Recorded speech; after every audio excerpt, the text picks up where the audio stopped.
السلام علیکم عمر۔ وعلیکم السلام اکرمہ، یہاں کیسے آنا ہوا؟ ظہر کا وقت ہو گیا ہے، نماز نہیں چلنا کیا؟ ہاں، آ رہا ہوں میں، رکو ذرا۔ اکرمہ، کیا تم گھر سے نکلتے وقت دعا پڑھتے ہو؟ مجھے یاد نہیں عمر۔ کوئی بات نہیں، نماز کے بعد میں تمہیں بتا دوں گا کہ گھر سے نکلتے وقت کی دعا کیا ہوتی ہے۔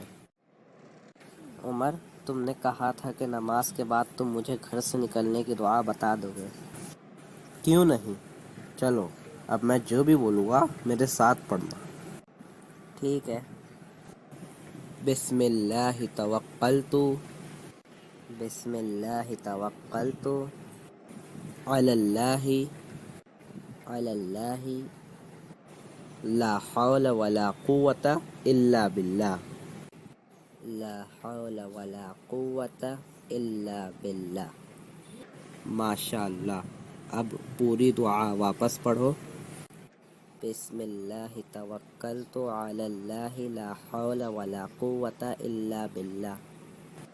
اور اس کا مطلب ہوتا ہے کہ میں اللہ کے نام سے نکل رہا ہوں، میرا پورا توکل اللہ ہی پر ہے اور تمام طاقت و قوت اللہ ہی کی طرف سے ہے۔ جزاک اللہ بھائی، مجھے یہ دعا سکھانے کے لیے۔ وَإِيَّاكُمْ